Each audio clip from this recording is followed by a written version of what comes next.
Alrighty, gang. Here's to nights that turn into mornings and friends that turn into family. Cheers! Happy birthday to you.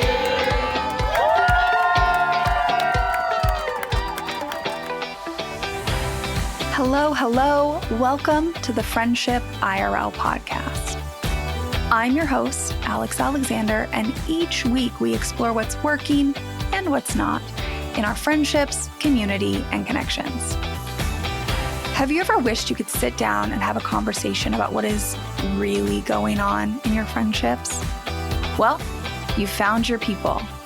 Join us as we dive into real-life stories and explore new ways to approach these connections. Together, we're reimagining the rules of friendship.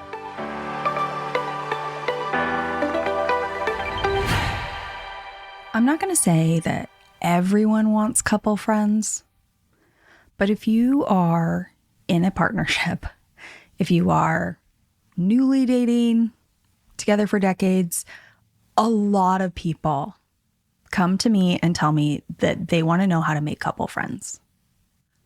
You know what I'm talking about? Those picture perfect foursomes that you see in movies where everyone gets along effortlessly. But here's what nobody tells you.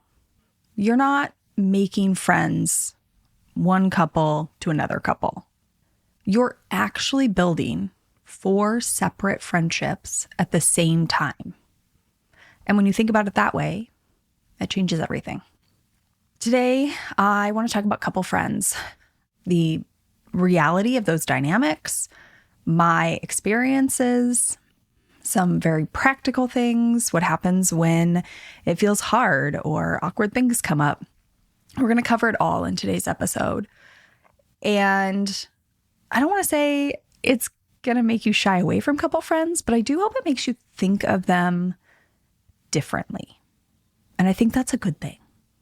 So let's start off with the math of couple friends here, because the reality is you are managing a variety of dynamics. Okay. It is what most people think is great. Me and my partner, my husband, my boyfriend, my girlfriend, my whatever, and this other couple. That's the dynamic. We need to befriend them. No, that is not what is actually happening here. What is actually happening is, if we use myself as an example, my husband, Michael, I have a friendship, relationship, connection, dynamic with partner 1 in the other couple. I also have a dynamic with partner 2. Michael has a dynamic with partner 1, and Michael has a dynamic with partner 2. So far, we are at 4 different relationship dynamics, okay? But there's more, because there's also the dynamic when you are all together, the 4 of you. And then we have the dynamic that is me and Michael and whatever baggage we bring, and then the other couple and their dynamic. So that means that we are actually managing 7 dynamics all at once. It is not us and them. It is 7 combinations simultaneously. If you're like, Alex, I don't know, that's being a little dramatic, then I want to tell you this example, okay? Let's say that I am sitting in the backyard of my house with partner 1. We are chatting it up. We're talking about fashion. We're talking about what we're shopping for. We're talking about, do we want to go shopping together? What are we buying? What are the shoes of fall? Whatever it is, okay? Partner 2 from their relationship comes out to the backyard, joins into the conversation, asks what we're talking about. We're talking about fashion, and maybe that person's not very into fashion. So they lean over to their spouse and they bring up the dog, their dog. Their dog got into something this morning. They still think they can smell it in the garage, in the dining room. Maybe they hid something behind, right? They're having a whole conversation that, sure, I can listen in on, but I wasn't a part of it. And I can ask about it. And now we're all talking about their dog, right? Partner 1 has somebody calling her from inside the house, like, hey, come in here. So she goes inside. And now it's just me and partner 2. And we've all been in the situation where that's kind of awkward because you don't actually have a relationship with this person. But let's say I do have a relationship. We've figured out some common interests, some common things we like to talk about. We're not going to talk about fashion. And I could keep talking about their dog, sure. But I know that we both have an interest in the publishing industry, right? I'm over here working on my book. And so maybe I bring that up, like, hey, I saw this thing this morning. Remember how we were talking last time about the rights of content?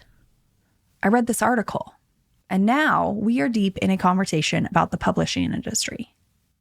So what I'm hoping is that example is just a very simplified example of the fact that there are multiple dynamics. What you talk about with one person, even though they're a couple, may not be what you talk about with the other person in that couple.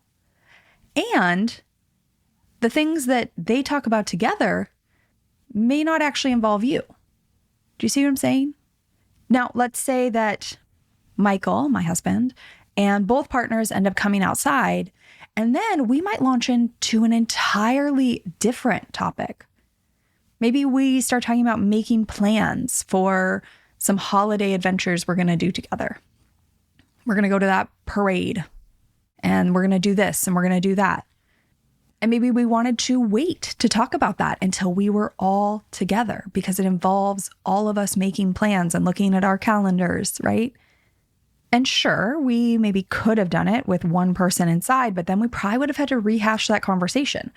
Versus if Michael and my friend's partner come outside, my friend and I, the one we were talking about fashion, we don't need to recap that conversation. That is not necessary. That is not a part of the group dynamic. And in fact, if we start talking about it again, the other 2 people might drift off into another conversation.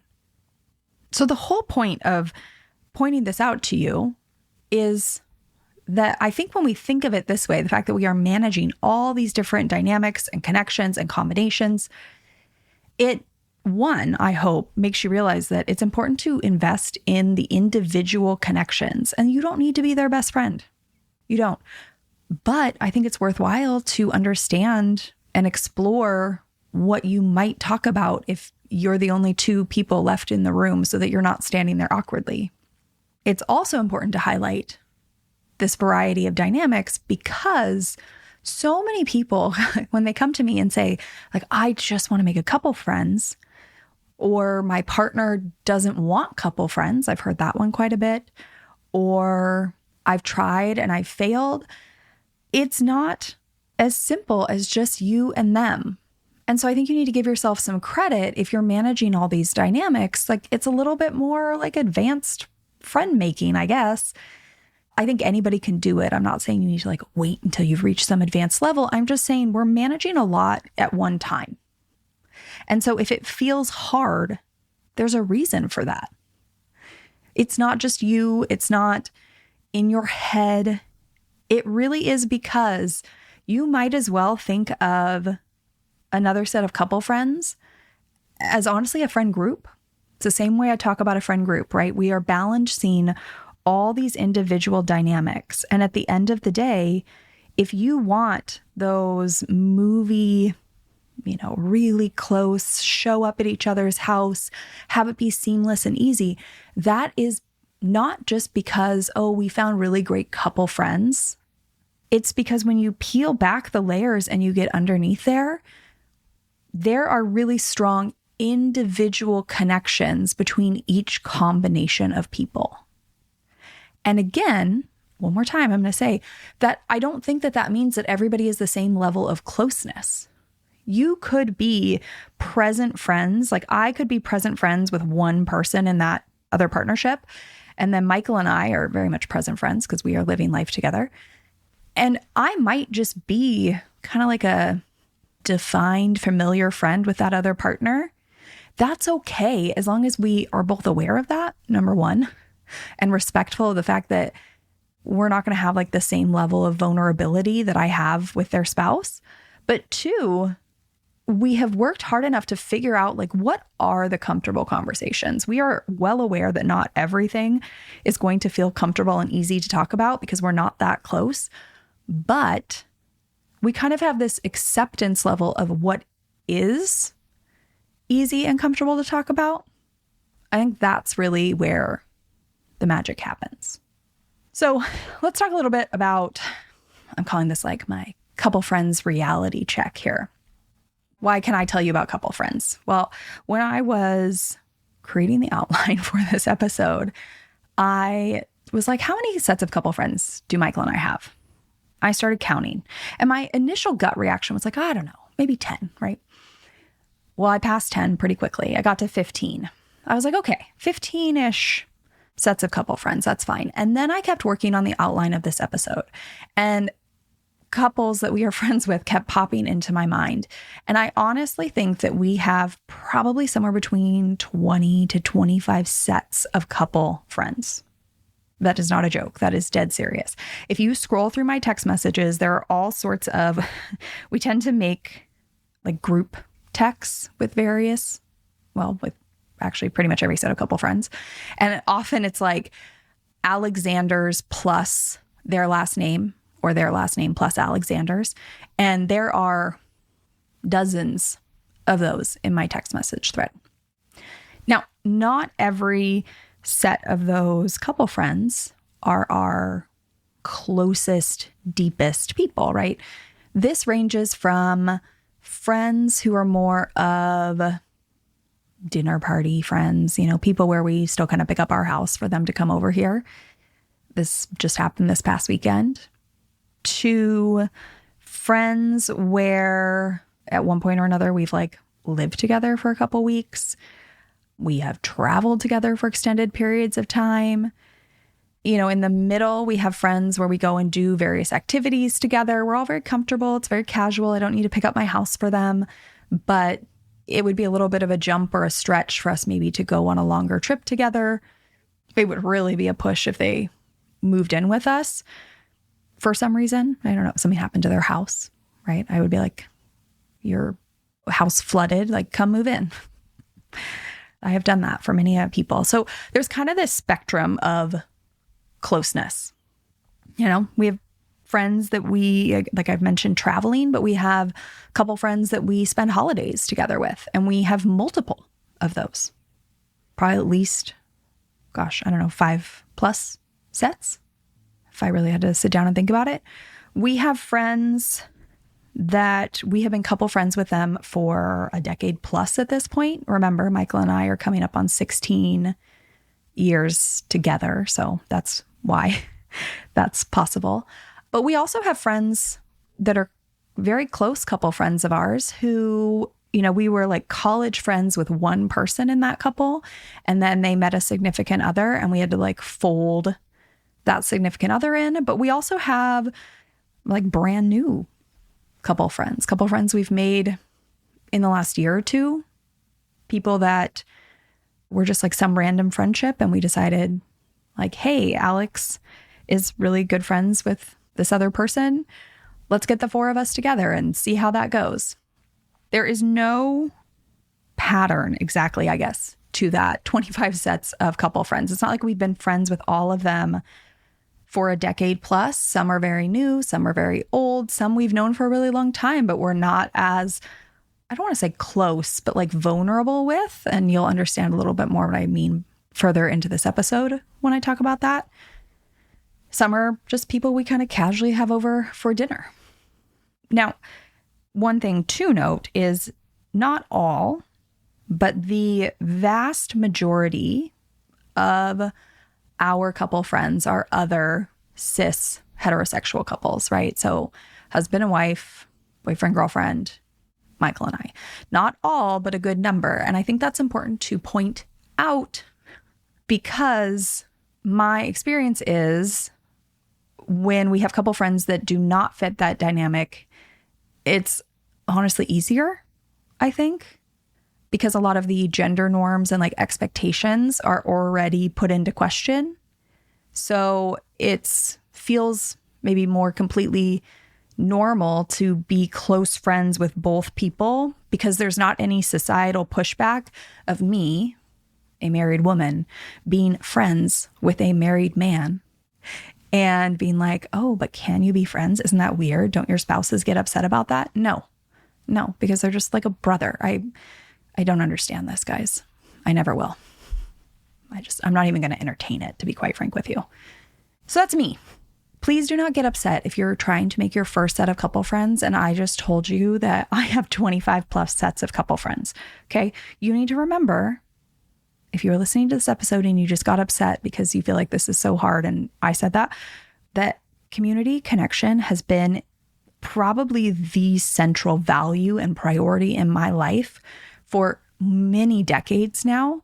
And therefore, I have developed this very deep community around me.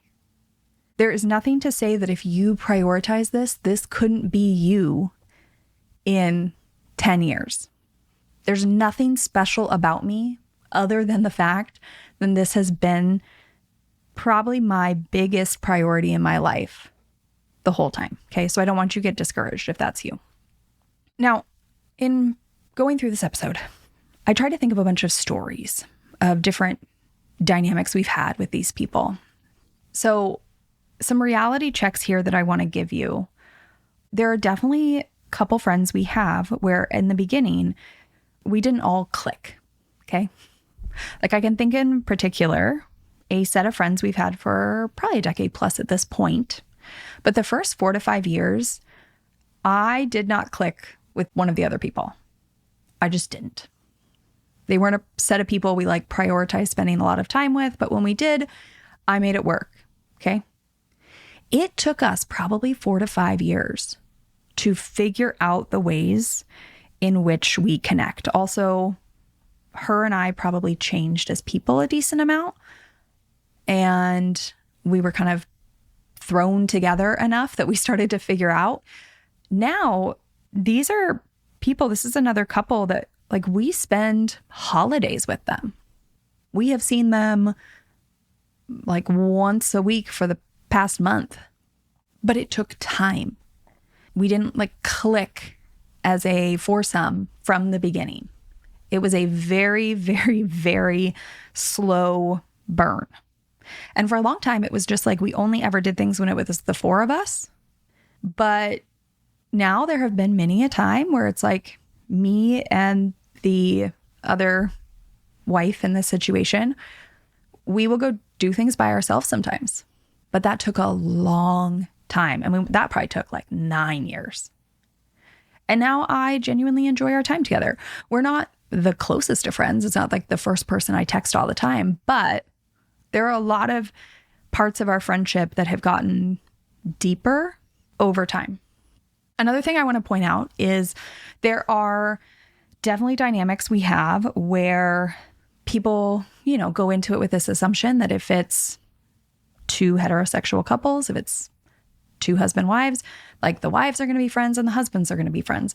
And there are definitely dynamics we have where honestly, I have more in common with the husband and Michael has more in common with the wife. And although we might end up like, we spend a lot of time talking in that kind of four dynamic.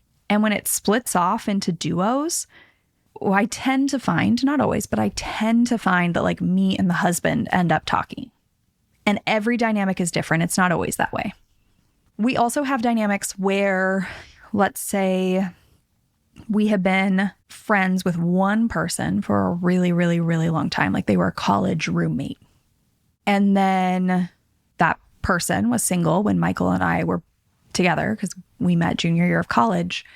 So I have this like very long-standing relationship with, let's say, one of Michael's college roommates, and there were 6 of them. So, and sometimes I just want to spend time with that person because I've known them a really long time. An example of that is we have some very close friends, like friends who are like family, and they live far away now. We go and visit them quite often. And honestly, funny enough, I'm telling you this story. I'm thinking of one friend, but if they listen to this, they'd be like, is this me or this other roommate? because this happens with a number of them. Like, I've known these guys for 16 years now. They're like brothers to me, and I adore their wives. We can spend time together, just the two of us, super easy. But there are times where it's like, I kind of want to hang out with my brother almost. And so we will go do something, me and the husband from this other couple. And an example of this is we were staying with our friends, and my friend's husband and I like love a sauna cold plunge situation. And there is like a local business that has a sauna cold plunge, and you can go with other people. So him and I went to go sauna cold plunge, catch up, have a hangout. It's like me and my brother. And we were laughing the whole time because we were like, man, people must have so many questions. And he goes there with his wife all the time. So then they're like, you know, are they going to have questions? Like, where's his wife when he came with me? And it's just two of us in our bathing suits in this sauna cold plunge room, hanging out, chatting in the sauna, laughing about how we're shivering in the cold plunge. That is a real thing that happened like 6 months ago. And that's totally normal. There are also dynamics where like Michael has been friends with someone for a really long time. It's like his sister. And it would be totally normal for Michael to want to get to hang out one-on-one with her without me, even though she might be a really good friend of mine. And I guess that's just another example about what I was saying earlier, that I think that the strongest couple friends are made up of those individual dynamics and the ability to be connected to each person individually. Now, you don't need to go off sauna cold plunging. You don't need to be like Michael taking one of his oldest female friends, who basically is like a sister, and them going out to dinner together on their own. You don't need to be to that level at all. But I'm just giving you examples in my life of, I guess, like the extremes of couple friendships that we have. Another dynamic I want to mention is the reality check of the fact that when you hang out as two couples, something that is happening in your romantic partnership might bleed into that couple hangout. This is a very old example, but when Michael and I were much younger, sometimes our money dynamic would show up in our friendship hangouts with other couples. Comments would be made, things would be said. You know, we're not opening up all of our finances for our friends, but they they absolutely got a sense of that there was like some tension there. And I'm imagining a lot of people have been in this situation. Back in the day, you know, friends would make jokes like, oh, mom and dad are fighting again. Mind you, we were one of very few couples a long time ago. But that kind of stuff can bleed in. And that is another thing to be mindful of. Like a reality check is that, don't get me wrong, I love all my couple friends. But for everybody out there who is dying to have those, I guess what I'm trying to say is there is a lot of complexity there, a lot of things to navigate. And sometimes they're not even really, they don't even have anything to do with you. Like me and Michael making money comments really doesn't have anything to do with our friends, but now we have like pulled them into our awkwardness. So what is my point here?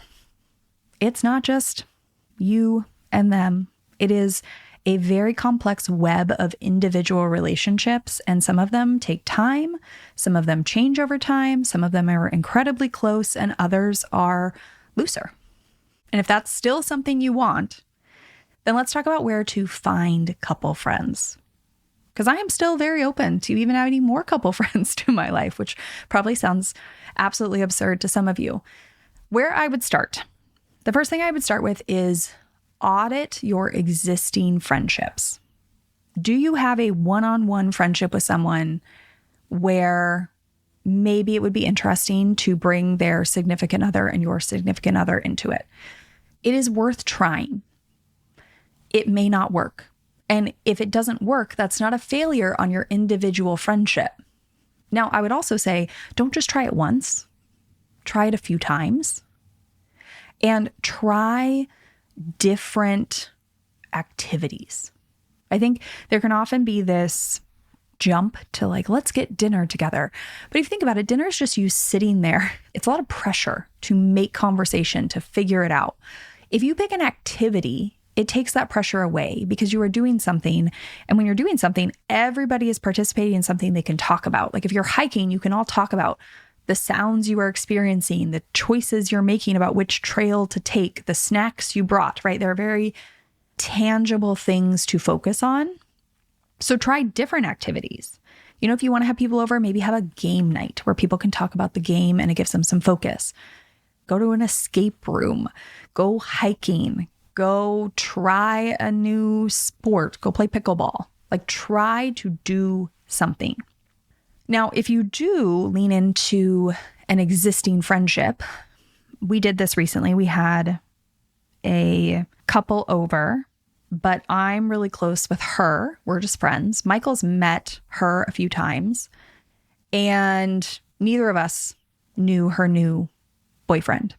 And we had them over, and I find that it's really helpful to acknowledge the existing dynamics. So when we were sitting down for dinner, there was kind of an inside joke that her and I had. And that was a great in for me to be like, well, we got to remember that like the two of us are really close, but to our new boyfriend over here, you're playing from ground zero. Like you don't know anyone. And acknowledging that like there are different levels of closeness here. It's not even playing ground for everybody. And just, I think, being a little kinder to that new person, you know, explaining inside jokes, going back and telling backstories. When you just make an assumption that like everybody knows that this is your favorite board game to play, saying that out loud to the new person, trying to like catch them up on things like that, I find is really helpful. Now, if you're looking at your existing friends and you're thinking to yourself, I don't really have any where I would want to try out having a couple friends with them, then my suggestion to you would be to go out into the world. That's my suggestion. Go try some new activities, you and your partner. Go meet your neighbors. Go join a community organization. You got to get out there if you want to make some couple friends, you know, try inviting some other parents from your kid's school over, invite other classmates over, whatever stage of life you're in.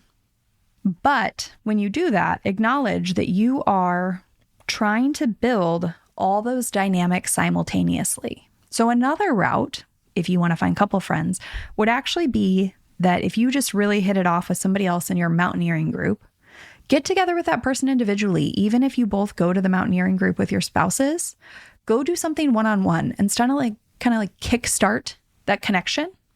And then you're not forced to try and make multiple new dynamics happen at one time. You're just focused on one relationship. And then after a few hangouts, then maybe try to bring the other people in. It's also a great way, you know, if you are, let's say, part of that mountaineering group, focus on doing things in more of a group setting, signing up for a bunch of the same classes where you are 4 people out of a group of 16. And I find that that also can be helpful sometimes, especially in the very, very beginning phases, because if you get caught in those awkward situations where you don't know what to talk about, you aren't left staring at each other because you're the only options. You have other people around that kind of like keep the connection momentum going. Now, as somebody who has experienced so many couple friendships, there are definitely complications, and I would be remiss if I didn't bring those up in today's episode. So I'm going to talk about some uncomfortable truths. Okay. The first one is that there are going to be different communication styles and boundaries between couples. So I talked about how, you know, my friend and I went sauna cold plunging. In other friendships, like that may not be acceptable. Now I get to decide if that's not acceptable, if I want to be couple friends with those people. But this is all just to say, like, don't go in assuming that the ways you act with one set of couple friends are the same as other sets of couples.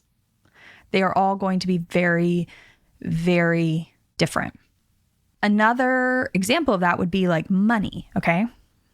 when, let's say, we go out to dinner with certain friends, we have a baseline standard, I suppose, with pretty much anyone, that we just take the bill, we put it into an app called Plates, and we split it out item by item. Everybody pays for exactly what they got.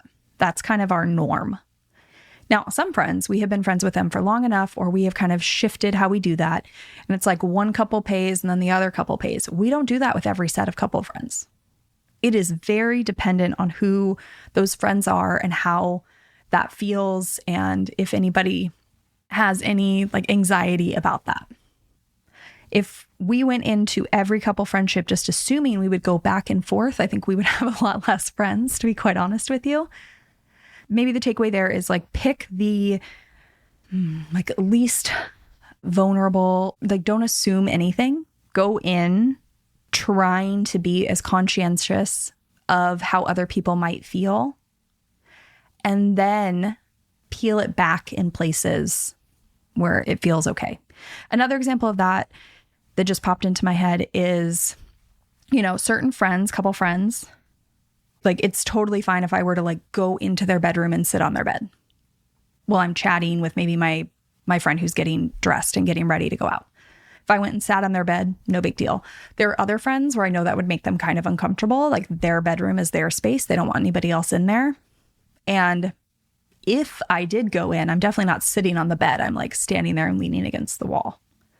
My default would be standing there and leaning against the wall for everybody until I feel like everybody is fine. Both other people in that couple are fine, that I am invading their personal space. Which kind of leads me into my next point, which is that in couple friendships, it's really interesting because you kind of get to witness their marriage culture. You get little insights into maybe how they fight, how they handle money, their goals, their priorities, how they parent, what they ignore in their life, whatever it is.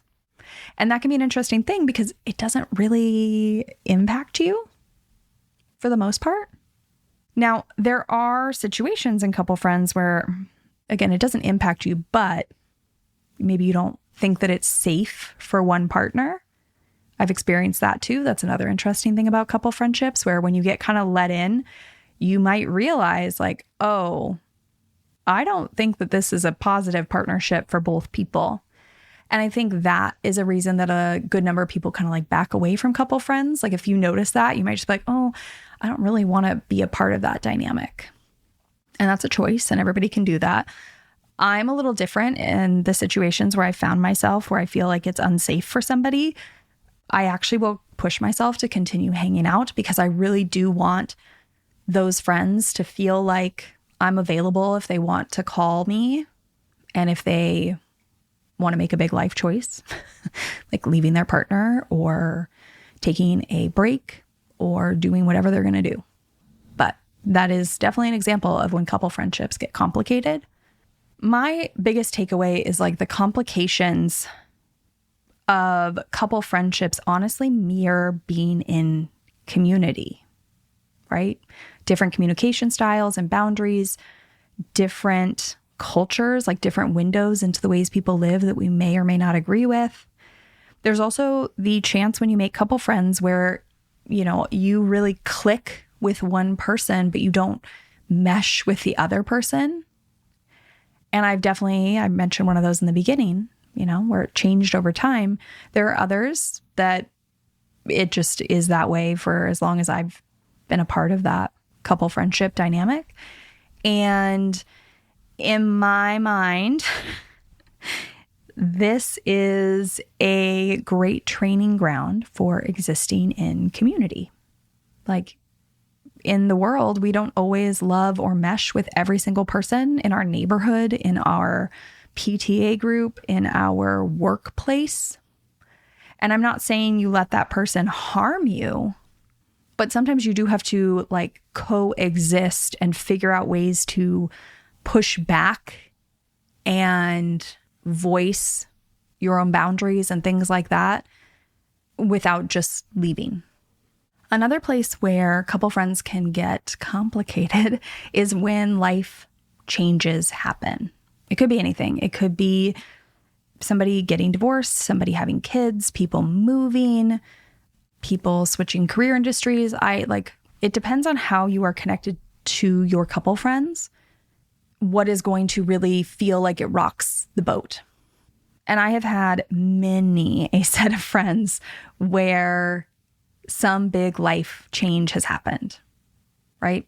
A big one is so many of our friends have had kids and we currently don't have any kids. So we are like the child-free friends with the parent friends. And that definitely has shifted dynamics. In some ways, it has created more distance with certain friends, and other friends, it actually has honestly brought us closer. That is like an entirely other episode that I would need to do. But there's a whole range there of things. I just want to acknowledge that that is a life change that can definitely rock the boat, like make you feel like your dynamics have shifted. People who have moved. So our friendships were really centered on activities that we did together in person, the four of us. And then they have moved away and it's kind of like, oh, okay, well, we spent a lot of time doing this activity together. I'm just going to pick an activity, like golf. We golf together all the time. And now that we can't golf together, what is holding us together? We've had people who kind of enter into different life stages. We've had people where political beliefs have diverged and navigating that. But I think one of the biggest changes is if a couple separates or gets divorced. What do you do in that situation?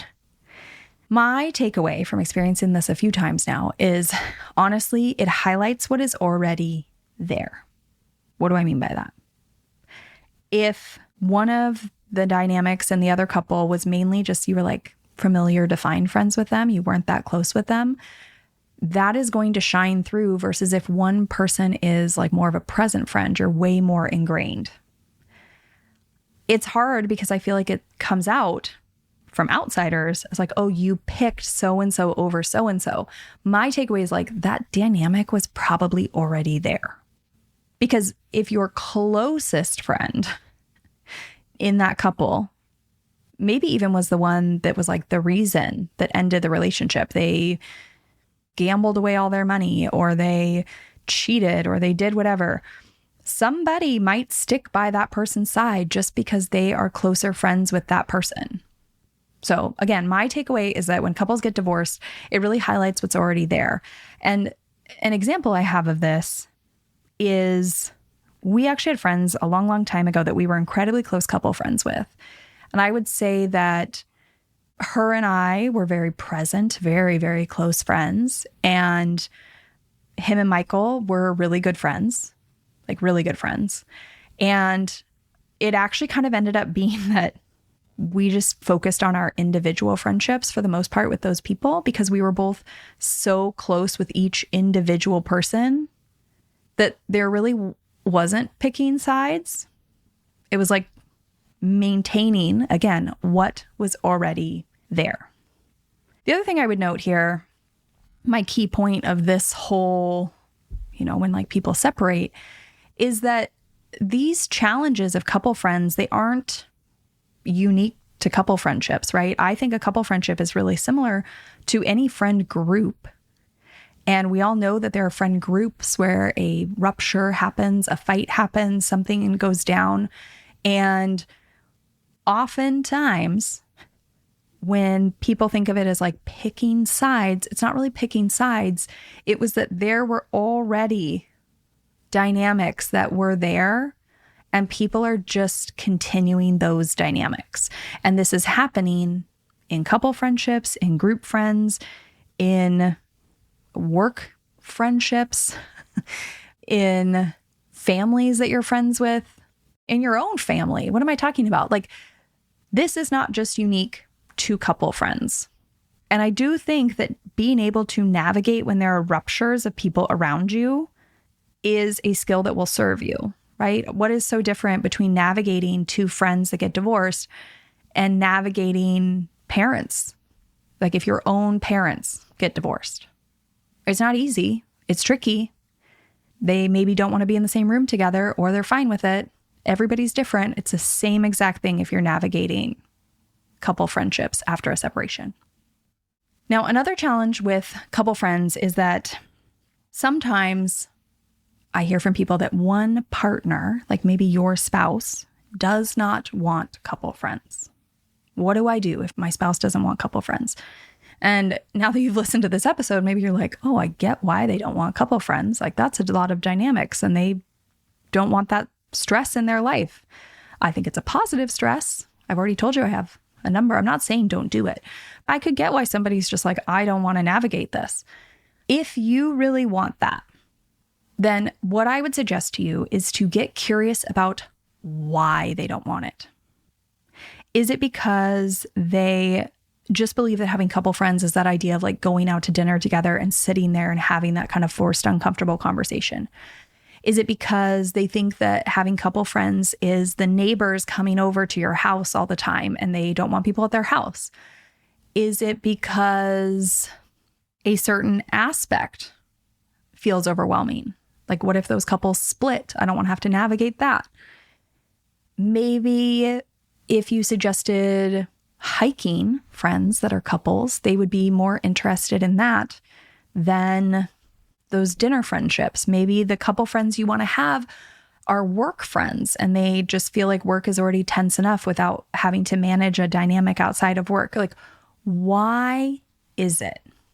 Dig a little deeper because you might find that there are many, many, many ways to have couple friendships if that is something you want. And maybe they just haven't considered that. And if you could suggest some dynamics and some ways that you exist with these other couple friends and spend time together outside of the norm of just sitting there at dinner, they would be interested. And there's other very practical things to navigate. Scheduling. Now we have 4 people that we're scheduling with versus 2. Money, which I already mentioned before, how we use an app called Plates. But there are some friends who take turns. I think it's all different. You know, what if you go and stay at each other's houses? We do this with our friends all the time. And we kind of have this blanket understanding with most friends now that like, if they come and stay at our house, we're going to buy the groceries. I don't need you to pay for it. And if we come stay at your house, it's the same. But that may not be what you and your friends do. You might split the grocery cart for the week. And I think that it is worthwhile to have sometimes like very, very practical conversations with your other couple friends, the same way you would with your normal friends. You know, if you were taking a long trip together, you might discuss how you're going to split shared activities. I think that is totally normal. I also think it's normal to like have a slow burn. And by that, I mean, if you have newer couple friends in your life, and let's say they suggest some long trip together, like, oh, you know, I've always wanted to go to that same country that you just mentioned 16 hours away on a flight. We should all do that. And you might just think to yourself like, wow, we have not been friends long enough for that. I think that is totally normal. Just like an individual friendship, there might be a very slow build in the vulnerability that you have with your couple friends. There is no right or wrong way to do it. 2 examples I have of this, if you go back and you listen to episode, I think it's 28 or 29, it is with Erica. And Erica talks about how her and an old acquaintance from college just kind of like dive in together to the deep end. And they kind of hit it off, her and her spouse, the other couple, and their families, their kids. And they live far apart. And so they end up doing these monthly sleepover swaps where they pack up their kids, pack up their pets, and they come and stay at the other friend's house one weekend a month. That is diving in the deep end. And maybe that feels right for you. Maybe it just clicks. Now, on the other end of the spectrum, like we have friends, gosh, we have been friends with these people for 7-8 years now. And I would say like the first 4 to 5 years, we kind of saw each other around, you know, big group parties, things like that. Then we started hanging out solo with this other couple. And We've brought up traveling a few times. We've never really done it, but we kind of went and did our first 2-couple trip this summer. And we just did one night, a couple hours from where we live. And we had all these activities planned. Like, we weren't really hanging out at our hotel very much. And it was a pretty expensive weekend to be in the city. And so I took a risk and I was like, do we want to just split a room with 2 queens? Like, we're basically going to go in there. We're going to sleep for like 6 hours and we're going to wake up. And it was funny because it's been such a slow build of vulnerability in this friendship over many, many, many years that we were all joking about it that night, like in the hotel room, how funny it was to be very adult friends, like late 30s, 40s, and sharing a hotel room for the first time ever. And this kind of feels like a thing you do when you're 20. And now we're all watching each other like do our bedtime routines. And there's no right or wrong way to do it. It can be a slow build like that. There are other friends we have where they come over and it's like I kind of pick up my house and make it look nice and buy fresh flowers. There are other couple friends we have where I can text them with like 20 minutes notice and be like, what are you guys doing for dinner? We have friends that we do holidays with. Another example of maybe a higher like vulnerability, and it has not always been this way, is we just did this last weekend. We had some friends. We spent Halloween with them and their kiddos. This is not the first time we've done this. We spent other holidays with them, other just like game nights, hangout nights. But I went upstairs, helped with bath time. Michael and our other friends stayed downstairs hanging out. And then all 4 of us ended up in our friend's bed with their 2 kids doing story time where each of the adults had to read a story for the kiddos. And we're like hugging them goodnight before giving them, a hug, and their parents kind of go do the final bedtime routine. And we're downstairs waiting for them before we play game night. Like, that is a very vulnerable couple friend hangout situation in my mind. At least when I sit there with my friends and their kids in their bedroom, on their bed, all reading stories while the girls are like crawling around on top of us. I am struck by the fact that this is a very unique situation. And we didn't just jump there. That was many, many years for us. But you may jump there. You may be like Erica in episode 28, where it just kind of like happens. There's no right or wrong way to do it. Which brings me to the fact that if you've learned anything in this episode, what I hope you see is that couple friends, I think, often gets this idea of like you either have these dinner party friends or you have these super integrated life friends, but there is a valuable middle ground for couple friends. You could have hiking friends, concert friends, travel friends, like whatever you want probably won't happen overnight. It will start with a few hangouts where you are all trying to establish your different dynamics. And over time, you will figure out the ways you like to spend time together. And it might just be being hiking friends forever. And that's okay. It doesn't need to be the super integrated life friends. So if you are out here wanting to make it work, you have listened to me talk about all the nuances and complications and unique scenarios and how every single set of couple friends I have is different in the ways that we interact, the boundaries we have, the things that we do together. If you're like, I want this, then here are my final parting tips for you. Number 1, start thinking of all your couple friendships as a set of individual friendships. Pay attention to the places where you really have no relationship at all with one person in that couple. And I'm not saying you need to become the closest person with them, but really put in an effort to try and get curious and learn a little bit more about them. Find some common things you can talk about if you're the only 2 people left in the room. Take it upon yourself, right? It is an individual responsibility to nurture your connections with the different people. Try and find a mix of couple activities and individual hangouts with each person. Now, that could be like an actual full hangout where you go do like an activity with each person. It also could just be when you are hanging out, the four of you, try and carve out a couple minutes to ask the person in the other couple that you are less close with a couple of questions about them. How has their week been? Are they excited about the new job that they're looking at? Are they excited about the trip that they're going on? You heard that they picked up a new hobby. How is that going? Make an effort every single time you're in that dynamic to at least ask them a couple questions. It will make a really big impact in your couple friendships.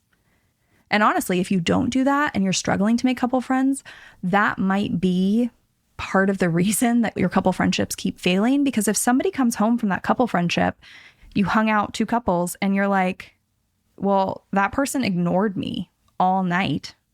Would you want to keep hanging out with them? Take this all as a reframe that you don't necessarily even need to think of these people as couple friends. They're just another friend group dynamic with individual friendships in it. And put your energy into that and finding some balance and intention there and see how that changes your couple friends. Now, my final reminders for you. Couple friends aren't required. You do not need these if you are in a relationship. You really don't. But if you want them, then go after them. And I do think they can be rewarding. Like sometimes it's fun to have that dynamic, right? There are things like me sitting there reading my friends' kids' bedtime stories that feel very rewarding to me, but that may not be rewarding to you, and that's fine. Remember that they take time and intention just like any other friendship.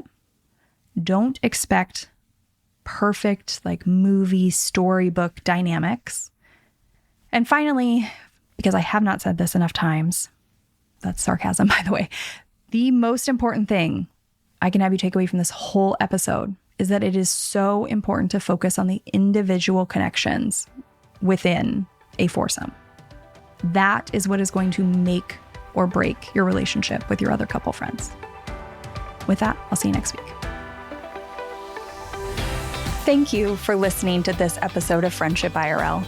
I am so honored to have these conversations with you, but don't let the chat die here.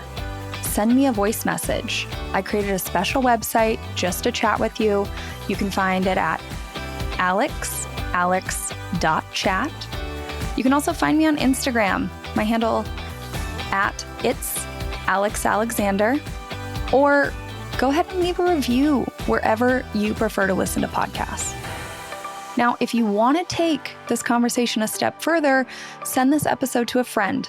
Tell them you found it interesting and use what we just talked about as a conversation starter the next time you and your friend hang out. No need for a teary goodbye. I'll be back with a new episode next week.